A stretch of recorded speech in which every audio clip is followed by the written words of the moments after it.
Donc, Hassouli, je t'ai quelqu'un pour un spécialiste. Donc là, je vous présente Dr Raoul Besbès, un des spécialistes de la crevette, qui est chargé de recherche à l'Institut national supérieur de technologie de la mer, Finestir. Donc, Marc Bébi, merci d'avoir accepté notre invitation. Et à vous la parole. Merci beaucoup. Donc, les présentations étant faites, je rajoute juste que je suis agronome, comme je suis ingénieur agronome de formation. Je vais essayer de vous présenter les principales étapes à lesquelles on passe au niveau des élevages de crevettes.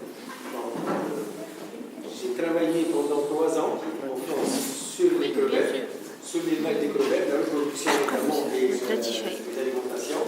Et on a travaillé également en Tunisie pendant une dizaine d'années sur la crevette royale tunisienne au niveau des élevages également. Donc, je peux me considérer comme spécialiste au niveau national, mais cela fait quand même une dizaine d'années qu'on a abandonné la recherche sur la crevette, étant donné qu'il n'y a pas eu de suite au niveau des projets d'élevage de crevettes. Donc, et là, maintenant qu'il y a un projet qui commence à s'installer, lui-même, je pense qu'il est déjà installé à Merdia, donc je comprends votre intérêt par rapport à l'élevage des crevettes, parce que ça reprend, c'est une activité qui est très prometteuse, et on va le voir dans l'exposé que c'est une activité très intéressante et peut nous intéresser en tant que Tunisiens. Donc,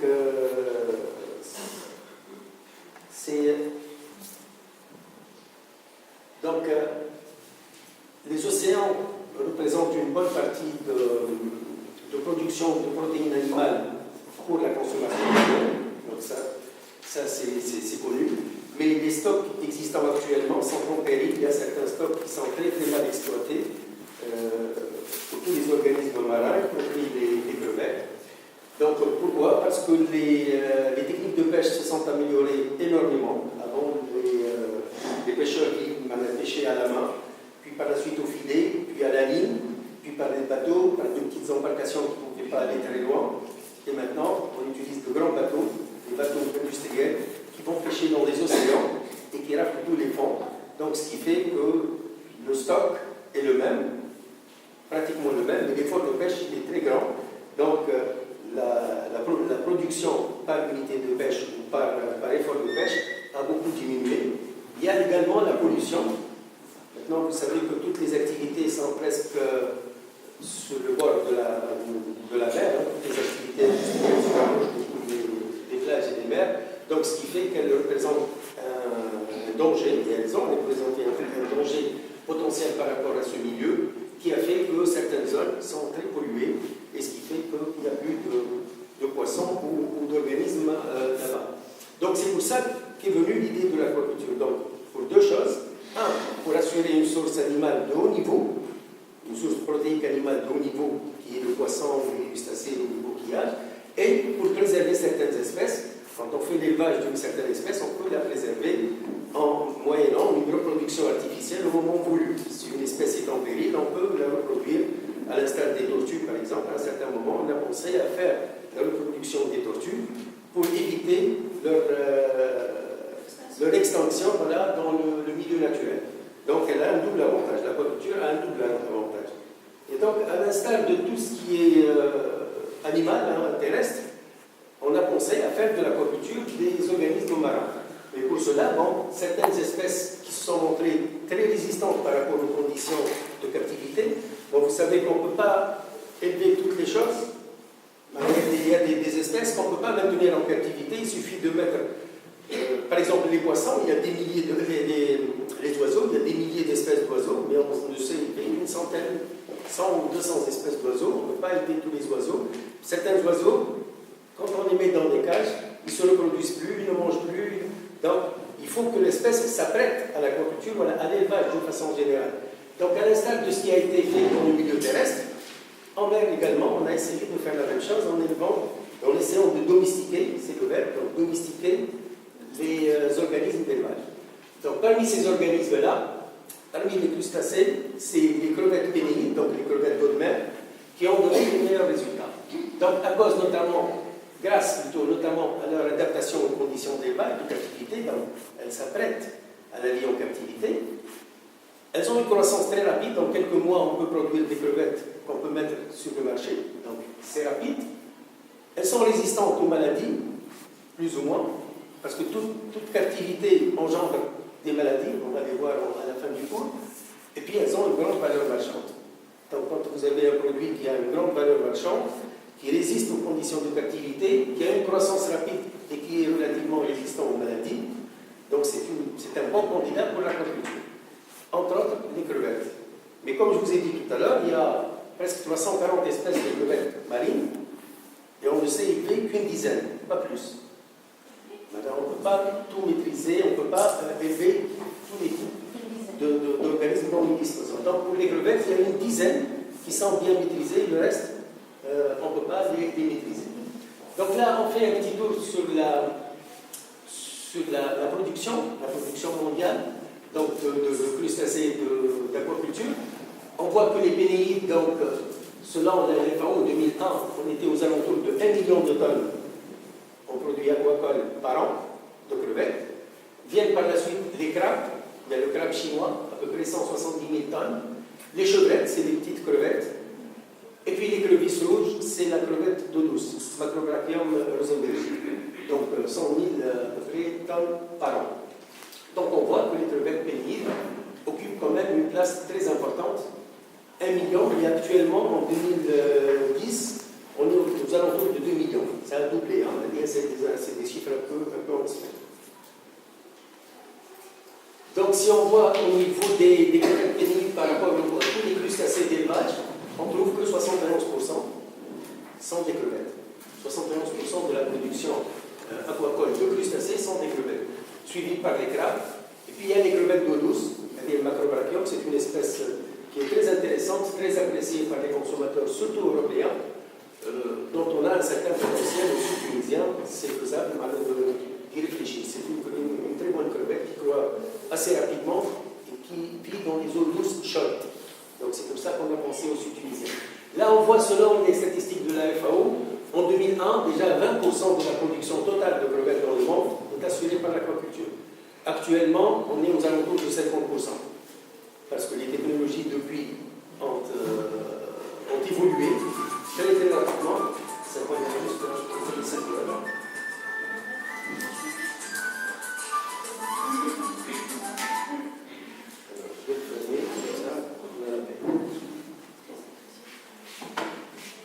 Les chefs de laboratoire, c'est quelqu'un qui me fait le chouiller, mais j'ai hâte de le rappeler tout à l'heure.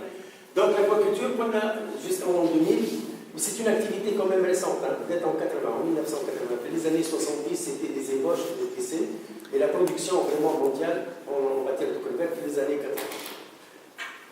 Donc, la chose qui saute aux yeux ici, bon, c'est les crevettes pénides, mais en termes de quantité, les crevettes représentent 3,7% des quantités de toutes les espèces aquacoles d'élevage, mais en termes de valeur, de chiffre, c'est 16%.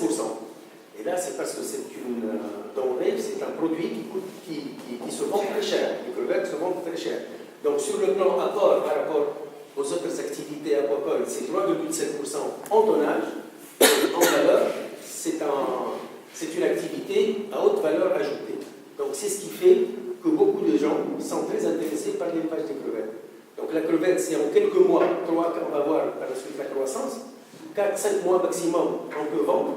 Un poisson, il faut au moins 2 ans. Donc, on peut la vendre très rapidement et à des prix 3 ou 4 fois plus chers que le poisson. Donc là, c'est l'évolution de la crevetticulture, disons, dans le monde jusqu'en 90. Donc, vous voyez que dans les années 70, c'était quasiment rien. Et c'est à partir des années, enfin, jusqu'aux années 70, hein, à partir des années 90, 2000 surtout, qu'il y a eu un grand boom d'élevage de crevettes dans le monde. Alors là, nous avons une carte qui montre que les pays qui produisent de la crevette, et de la crevette, production pêche et aquaculture. Donc ce qu'on voit ici, bon, on tourne aux alentours actuellement de 4 millions de tonnes. Là, c'est des années c'est des chiffres de 2000-2005. On était aux 3 millions de tonnes. Alors, il y a des pays qui sont exclusivement pêcheurs. de crevettes, qui ne produisent pas de crevettes d'aquaculture, comme la Groenland, comme la Norvège. C'est de grands pays producteurs de crevettes, mais de crevettes de pêche, de crevettes d'eau froide. Donc 100%, la Groenland, la Norvège également, c'est 100% sa production, c'est de la crevette de pêche. Il y a des pays qui sont exclusivement producteurs, comme l'Équateur. 95% de la production de l'Équateur, c'est de la crevette d'aquaculture, bouche de pêche.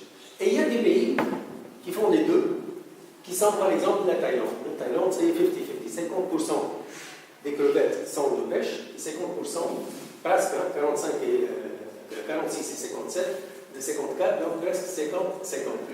Donc, on voit ici, on va le voir beaucoup plus précisément ici, que c'est dans la frange équatoriale, dans la frange tropicale chaude et tempérée, qu'il y a l'élevage des crevettes. Donc, c'est en Asie centrale, et en Amérique centrale et en Asie centrale.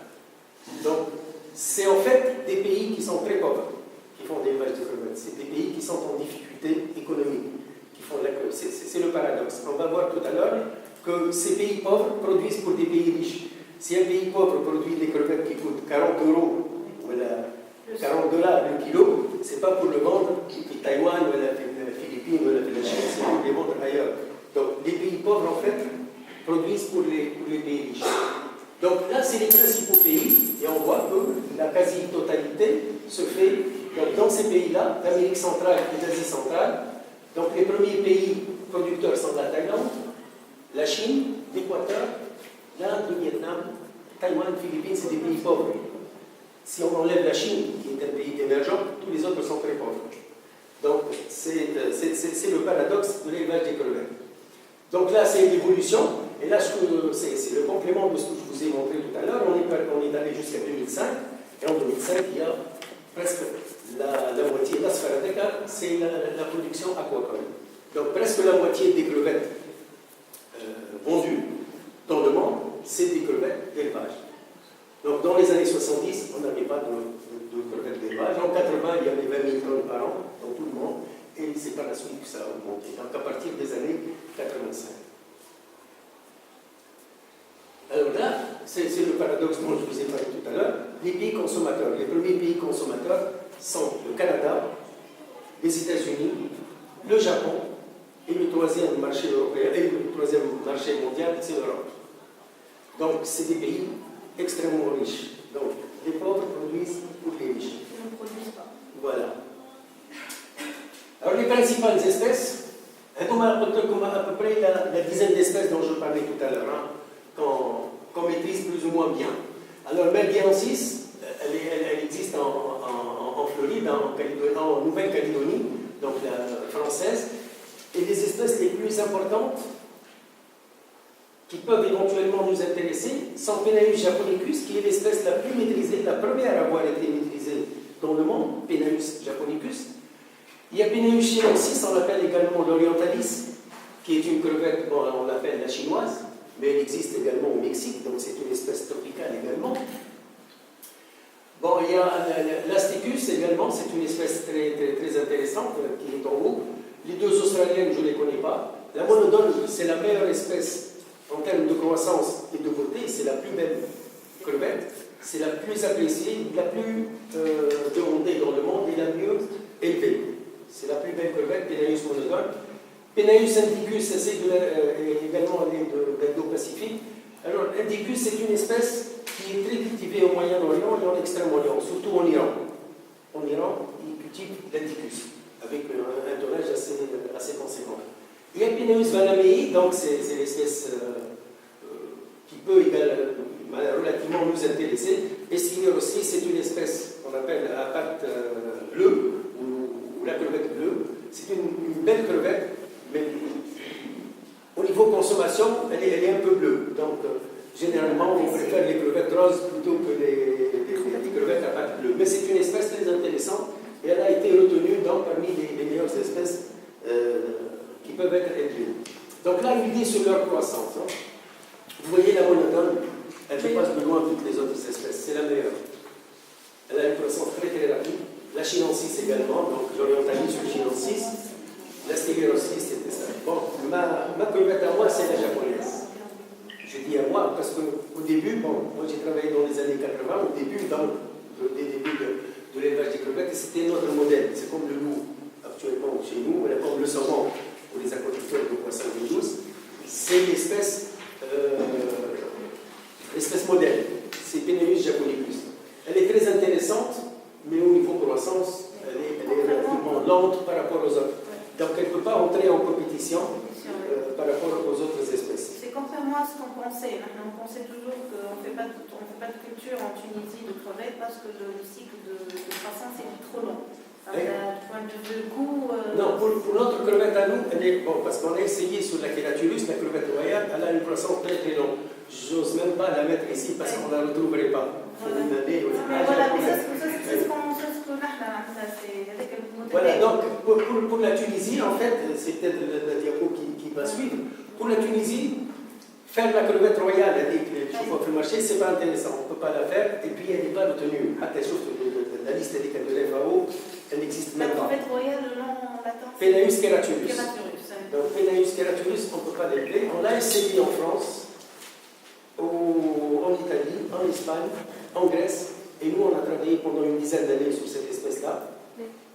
Mais en fait, ce n'est pas une crevette indiquée d'élevage. Comme je vous ai dit tout à l'heure, on peut s'acharner à élever un oiseau qui n'est pas élevable. On ne peut pas le faire, on ne peut pas le faire. Donc, ce n'est pas une espèce indiquée. Donc, elle a une croissance très lente, elle est exigeante sur le plan alimentaire, elle est très fragile, très maladive. La moindre, elle tombe malade.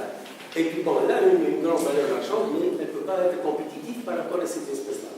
Donc, la solution pour la Tunisie, c'est d'introduire une espèce étrangère. Beaucoup de pays l'ont fait. Les pays méditerranéens qui sont pionniers, qui nous ont dépassés, parce qu'ils ont pris un choix d'introduire des espèces, l'ont fait, comme les Italiens, les Français, les Grecs, les Turcs, ont introduit d'autres espèces. Nous, à un certain moment, on a voulu le faire, j'ai milité, j'ai bataillé pour ça pendant des années, j'ai laissé tomber, et maintenant, ils reviennent à la charge, les décideurs sont revenus à la charge, et actuellement, on va introduire des espèces, on va ramener d'autres espèces. Donc, étudier les tolérances ou l'éco-tolérance des espèces par rapport à l'environnement, c'est très important pour se décider de quelle espèce on peut ramener. Donc, dans l'étude qu'on a faite en 1994, c'était le plan directeur de l'agriculture, j'y ai participé, et on a proposé 2 espèces pour chaque cycle. Alors pourquoi 2 espèces? Parce que dans les pays tropicaux, étant donné que la température n'est pas très variable sur toute l'année, donc on pouvait faire 2 cycles. Puisqu'une crevette en 4 mois, elle peut être vendue. 5-6 mois maximum, elle peut être vendue. Elle peut atteindre sa taille commerciale. Donc on peut faire 2 cycles par an.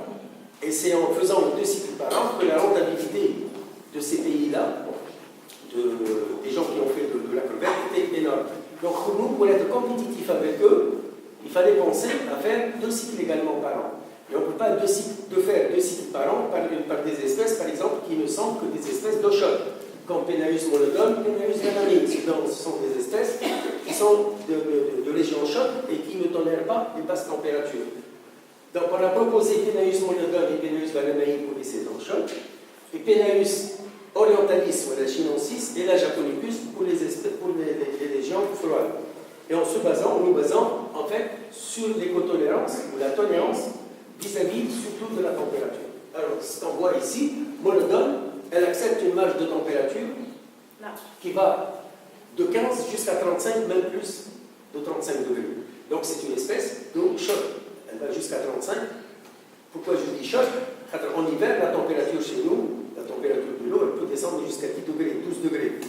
La Penaeus monodone, elle mourrait à cette température-là. Vanamei également. Vanamei, même à 15 degrés, elle ne pourrait pas. Donc c'est une espèce d'eau froide, d'eau chaude. Donc Vanamei, elle va de 22, 23 jusqu'à 35 et peut-être un petit peu plus au niveau tolérance de la température. Par contre, la chinensis, elle n'aime pas les eaux chaudes.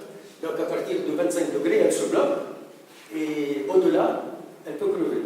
Donc c'est une espèce que nous avons considérée d'eau froide. Donc elle peut s'adapter aux conditions tunisiennes qui sont en hiver 10-12 degrés, c'est faisable, c'est jouable. La japonicus également, elle est très tolérante par rapport aux basses températures.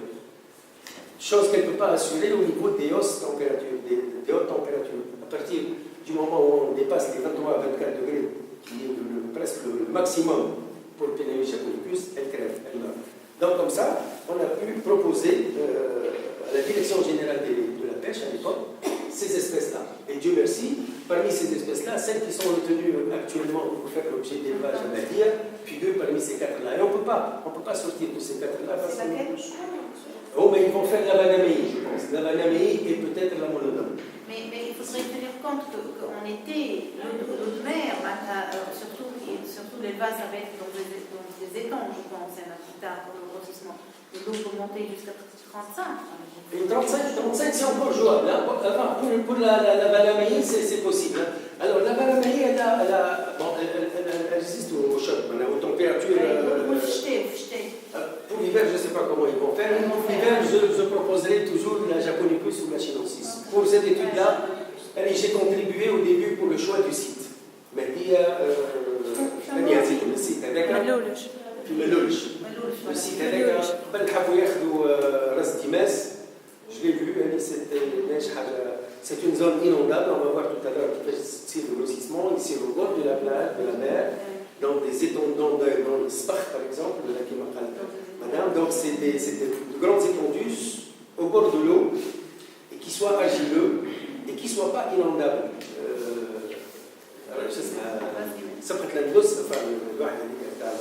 C'est une zone inondable.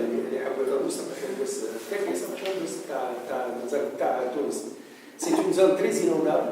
Et à partir du moment où il y a des crues ou de la pluie, tous les bassins, donc c'est pas une zone.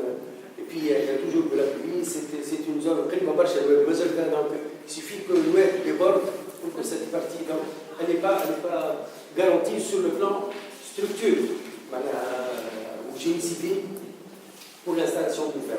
Elle est bien, elle est très bien. Moi, ma contribution, c'était juste au niveau du choix du site. Et après, il y a eu une coopération avec les Chinois. Je n'ai pas été appelé. Voilà. Donc, parlons maintenant un peu biologie. Je vais choisir les généralités au niveau intérêt de l'élevage. Alors, ce sont des arthropodes. C'est des crustacés, donc malacostacées décapodes parce qu'elles ont 10 paires de pattes. Elles ont 5 paires au niveau céphalothoracique, c'est des péréopodes qui servent à la marche, et 5 paires au niveau de l'abdomen qui sont des pléopodes à la nage.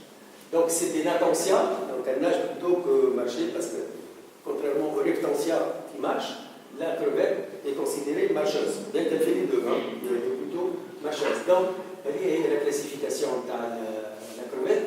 Alors, au niveau de la croissance, ce qui distingue la crevette des vertébrés, des poissons et des humains, c'est que les vertébrés ont une croissance exponentielle et qui, à un certain moment, s'arrête. Mais c'est une croissance continue. La crevette, la croissance se fait en palier. Pourquoi? Parce que c'est un arthropode, c'est un crustacé qui a une mue et la croissance se fait par les mues. Donc, à chaque fois que l'animal mue, à chaque fois que l'animal mue, voilà, c'est une mue, c'est à ce moment-là qu'il augmente de volume. Donc, comment ça se fait la croissance chez les crustacés? Toutes les réserves, tout ce qui manque, en fait, pour être plus réel, toutes les réserves sont conservées dans l'hépatopancréas. Alors, l'hépatopancréas, c'est un organe qui n'est pas un foie, qui n'est pas un pancréas non plus, c'est un mélange des deux. Donc, les crustacés ont un hépatopancréas, ils n'ont pas de foie ou c'est un mélange, c'est un petit organe. Toutes les réserves sont stockées là-bas, et au moment de la mue, au moment où la crevette mue, alors pour muer la crevette, elle s'imbibe d'eau, elle boit beaucoup d'eau, et puis la carapace se gonfle, elle sort de sa carapace, elle est très molle, donc la carapace est avec un tégument très lié de côté, et c'est à ce moment-là qu'elle utilise ces réserves qu'elle a stockées pour grossir, pour grandir. Et tout de suite après, elle s'englobe d'une autre exuvie, d'un autre tégument, et ça y est, elle est bloquée, elle ne peut plus croître. Donc la croissance ne se fait qu'au moment des mues. Donc vous voyez qu'à son jeune âge, au niveau des larves, par exemple, ou des postlarves, la mue est très rapide, elle est très successive, tous les jours elle mue, et puis à un certain moment, une vieille crevette ne mue presque plus, après 2-3 ans, une mue tous les 5 en fait, c'est un handicap. Bon, c'est un avantage, mais c'est surtout un handicap. Allez, c'est un handicap au niveau de l'élevage. La crevette est complètement dénudée. Elle est sans carapace. C'est de la viande, c'est de la chair, elle est molle. Donc, si elle ne se cache pas, il y a des prédateurs, un crabe peut la manger, une autre crevette peut la manger. Donc, elle est très très fragile. Donc, elle est une milieu naturel. Et en élevage, elle peut faire l'objet d'une pathologie. Si le milieu est pollué, s'il y a des bactéries ou des saloperies dans le milieu, elle va tomber malade très très rapidement parce qu'elle n'a pas de protection. Sa carapace, elle enlève toutes les il y a une certaine périodicité. Donc, elle dit que c'est un phénomène naturel lié à l'exuviation et la lune. Donc, quelques caractéristiques pour les crevettes, donc c'est pour résumer ce qu'on a vu avant. Donc, c'est des espèces euryalines. Donc, on les rencontre en eau douce, en eau saumâtre, en eau verte. C'est des espèces qui sont partout. C'est des espèces eurythermes également, puisqu'on a vu que la gamme de température peut varier de façon générale pour les pénéides. Donc, dans des régions équatoriales jusqu'aux régions polaires, donc c'est des espèces qui sont partout, donc ils ont une large distribution. Et c'est des espèces dont l'habitat peut varier. Il peut varier de la côte, comme notre crevette, qu'on peut pêcher au bord de la plage, à 5 mètres, 10 mètres de profondeur, on peut trouver la crevette royale à son jeune âge. On va voir par la suite la migration. Et sa migration se fait de la côte vers l'intérieur, et on peut trouver, des pêcheurs à pied peuvent à un certain moment trouver des crevettes. Elle peut vivre dans des zones rocheuses, comme la crevette du Nord, Parapeneus longirostris, sur des rochers, et elle peut vivre dans tous les types de substrats, y compris le sable. Donc elle peut vivre enfouie dans le sable. Alors la crevette royale, par exemple, la nôtre, pour la pêcher, on la pêche uniquement la nuit à l'èche. Pendant la journée, elle est enfouie dans le sable, elle fuit la lumière, et la nuit, quand il fait nuit, elle sort pour se nourrir. Et c'est à ce moment-là qu'elle quitte le substrat, qu'elle quitte le sable, et les pêcheurs viennent la pêcher par les chaluts la nuit. Le jour, on ne la pêche pas, sauf si on voit qu'ils le font. Mais généralement, on la pêche la nuit. Donc, c'est des espèces, c'est très important de connaître leur biotope et leur vie. Voilà, elle a le cycle de la crevette. Donc, les géniteurs, les parents, vivent donc, à de grandes profondeurs et se reproduisent à 50-70 mètres de profondeur. Les œufs